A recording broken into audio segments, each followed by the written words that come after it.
السلام علیکم. ہمارے چینل بیا اور مالا پر خوش آمدید. اگر آپ ہمارے اس چینل پر پہلی دفعہ آئے ہیں یا آپ نے ابھی تک سبسکرائب نہیں کیا تو بیا اور مالا کو سبسکرائب کرنا نہ بھولیے. کسی نے سچ ہی کہا ہے کہ کھونے اور پانے کا نام ہی زندگی ہے. آج میں جس لڑکی کا قصہ سنا رہی ہوں وہ میری بہت اچھی سہیلی سمرین تھی، جس کا گھر ہمارے پڑوس میں ہی تھا. سمرین کے ابو خوشحال ہوا کرتے تھے. وہ میرے ابو کے بہترین دوست تھے اور سمرین کی امی کی میری والدہ بہن بنی ہوئی تھی. انکل اور آنٹی اپنے بچوں سے بہت پیار کرتے تھے. ان کے 2 ہی بچے تھے، سمرین اور شعیب. انکل کا اپنا جنرل سٹور خوب چلتا تھا. خوشحالی ان کے گھر کی باندھی تھی. سمرین کی پرورش کسی شہزادی کی طرح ہوئی تھی. اس کی زندگی میں کسی چیز کی کمی نہ تھی. آنٹی کے گھر روپیہ پیسہ، نوکر چاکر، گاڑی، سبھی نعمتیں موجود تھی. انکل صبح سٹور پہ جاتے تو رات گئے واپس آتے. میں اور سمرین اسکول سے آنے کے بعد بھی سارا دن اکٹھے گزارتے تھے. اور پھر ایک روز وقت نے اپنی کروٹ بدلی. انکل اچانک سے بیمار پڑ گئے اور جنرل سٹور نوکروں کے حوالے ہو گیا. امید تھی کچھ عرصے کے علاج کے بعد صحت یاب ہو جائیں گے، لیکن قدرت کو کچھ اور ہی منظور تھا. بیماری روز بروز بڑھتی گئی.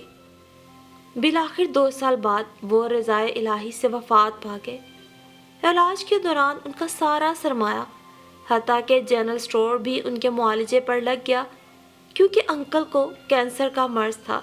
اس کا علاج بہت مہنگا ہوتا ہے، جس میں روپیہ پانی کی طرح بہانے کے باوجود انسان کو موت بالآخر اٹھا لے جاتی ہے. انکل کے ساتھ بھی ایسا ہی ہوا. ان کا کل دنیاوی سرمایہ انہی کے علاج پہ لگ گیا. ان کا جان سے جانا ایک بڑا نقصان تھا جس کی تلافی یقیناً ناممکن تھی، لیکن تمام جمع پونجی اور روزی رزق کا ذریعہ بھی جاتا رہا. ایسا نقصان ہوا کہ اب زندگی کی گاڑی کو آگے چلانے کا کوئی وسیلہ نہ رہا تھا. اس مشکل وقت میں غم زدہ کنبے کا اگر کوئی وسیلہ، کوئی واحد والی وارث رہ گیا تھا تو وہ صرف اور صرف خدا پاک کی ذات تھی، اور اس کی ذات پر بھروسہ تھا. بے شک کہ وہ ہم تمام انسانوں کا واحد والی وارث ہے، اور یہ اسی رب العزت کی ذات کا بھروسہ تھا کہ آنٹی نے زندگی کے دن عزت کے گزارے. آنٹی کے پاس کچھ زیور تھا اور 2 کمسن بچے. یہی ان کی کل جمع پونجی، ان کا سرمایہ تھا. سمرین کے ایک ماموں اور آنٹی کی اپنی ایک پھپھو بھی تھی. ان دونوں نے آڑے وقت میں تھوڑے دن ساتھ دیا، لیکن عمر بھر کوئی کسی کا بوجھ نہیں اٹھاتا. ہر ایک کو اپنے دکھوں کا بوجھ بالآخر خود ہی اٹھانا پڑتا ہے. جب معاشی حالات بہت دگرگوں ہوئے تو آنٹی کو مشکل وقت نے لوگوں کے گھروں میں برتن مانجنے پہ مجبور کر دیا. وہ بہت ہمت و حوصلے والی، بلند کردار کی عورت تھی. وہ صبح کام پہ نکلتی، شام کو گھر واپس آتی. کبھی کبھار سمرین بھی ان کے ہمراہ چلی جاتی اور ان کا بیٹا گھر میں اکیلا رہ جاتا. سمرین 8ویں میں تھی جب انکل فوت ہوئے. تبھی اس نے اسکول جانا بھی چھوڑ دیا تھا. ان بچوں کی عمریں اس وقت 12 اور 8 سال کی تھیں. شعیب تو اتنا ناسمجھ تھا کہ اسے برے بھلے کی تمیز ہی نہ تھی، لہٰذا وہ ماں کے جانے کے بعد اسکول جانے کی بجائے گلیوں میں پھرتا اور آوارہ گردی کرتا. سمرین البتہ کچھ سمجھدار تھی. آنٹی کی پھوپھی ان کے بالکل ساتھ والے گھر میں رہتی تھی. ان کا نام عظمت تھا. وہ آنٹی کا بہت خیال رکھتی تھی، اور جب کبھی سمرین گھر پہ اکیلی ہوتی تو وہ اسے اپنے گھر لے جایا کرتی، کیونکہ اب سمرین بڑی ہو گئی تھی اور یوں اس کا تنہا گھر پہ رہنا مناسب نہ تھا. سمرین کی امی کام پہ جاتی تو سمرین کو زیادہ تر اپنی پھپھو کے پاس ہی چھوڑ جاتی. شعیب کو بھی یوں تو وہ اپنی پھپھو کے پاس چھوڑ کے جاتی تھی، لیکن وہ لڑکا تھا، گلیوں میں آوارہ گردی کرتے بڑا ہو گیا. اس کی دوستی آوارہ قسم کے لڑکوں سے تھی جو نشہ کرتے تھے.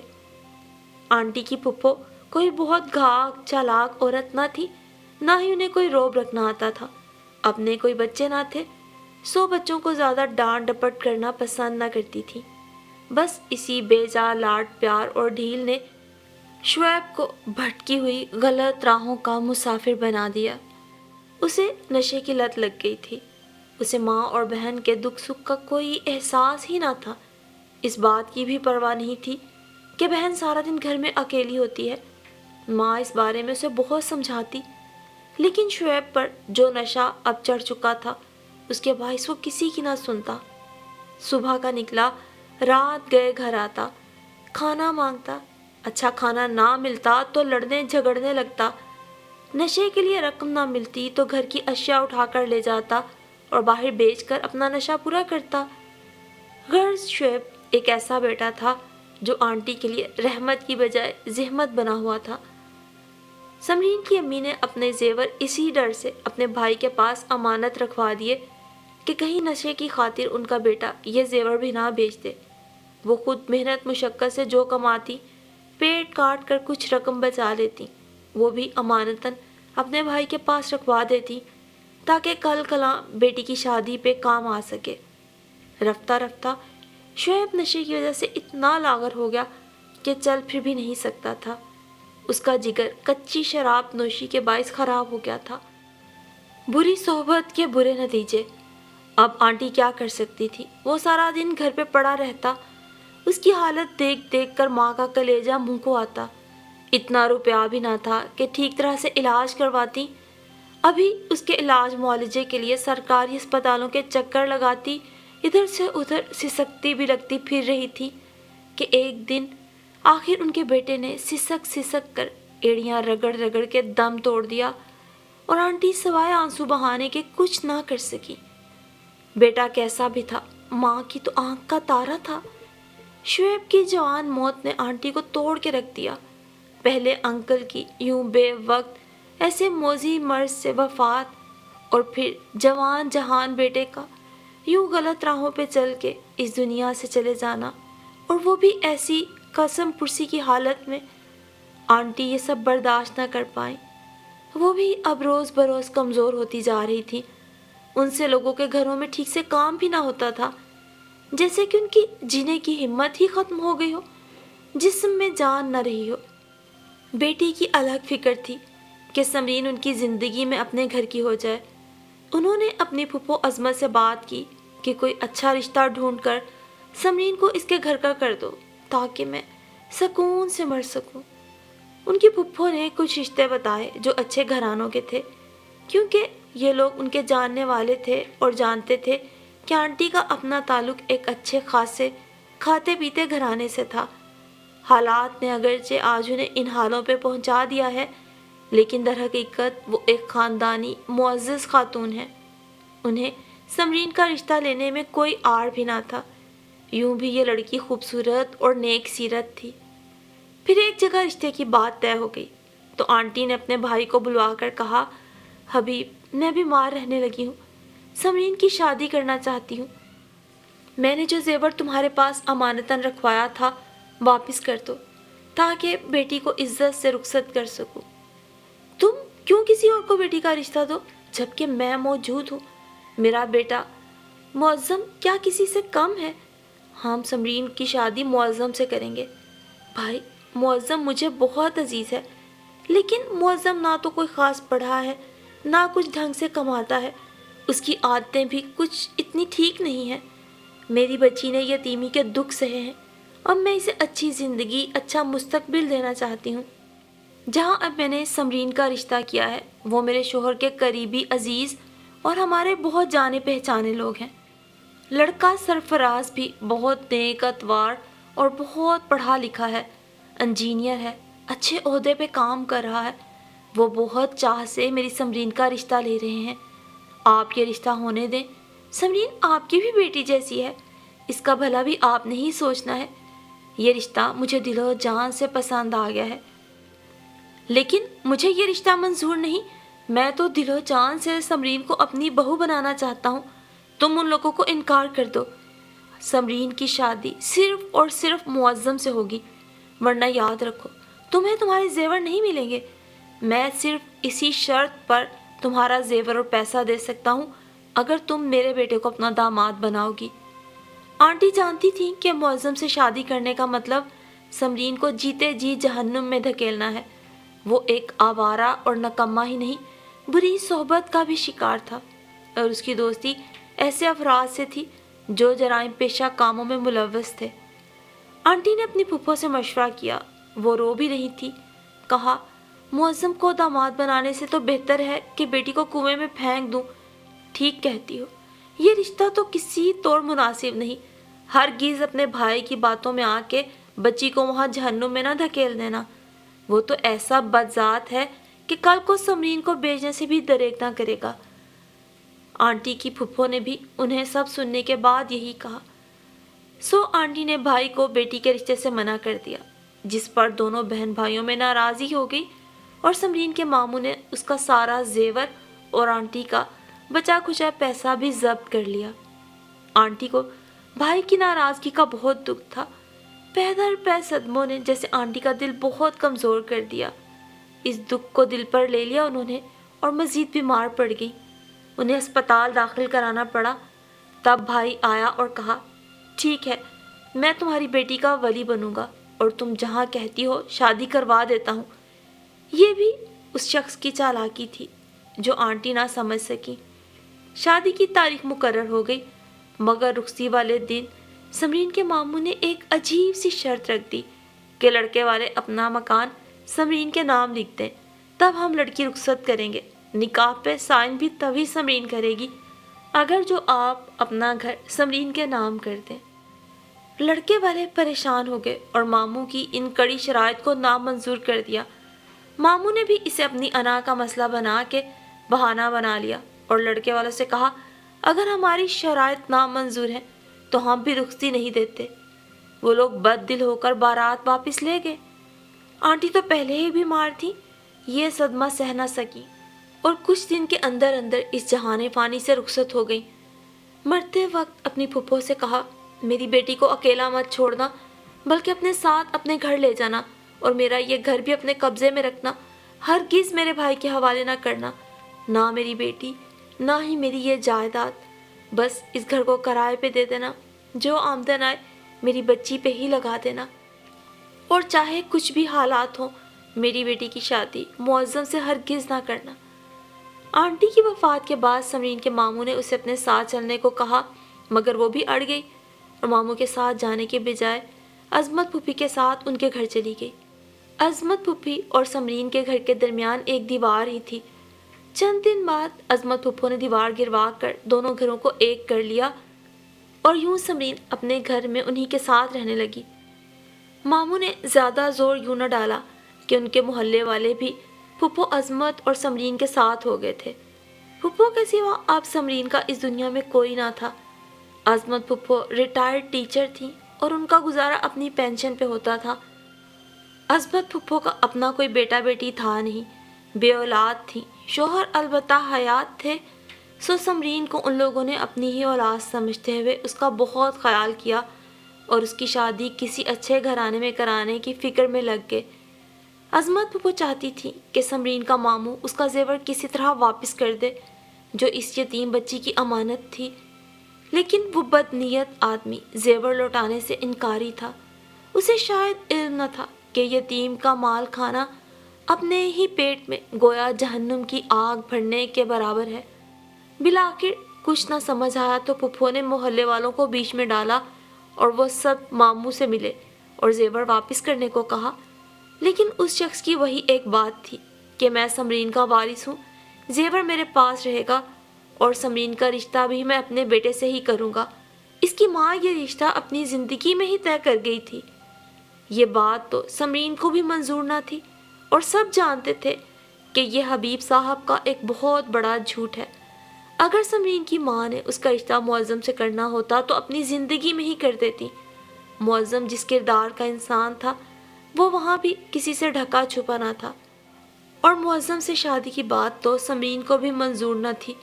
وہ بالکل بھی ماموں اور معظم کو پسند نہ کرتی تھی۔ جب یہ ملنے آتے وہ محلے داروں میں سے کسی کے گھر جا بیٹھتی اور ان کو کہتی، میں ان لوگوں سے ہرگز نہیں ملنا چاہتی، آپ ان کو روکیں، مجھ سے ملنے نہ آیا کریں، زیور دیں یا نہ دیں مگر میرا پیچھا چھوڑ دیں۔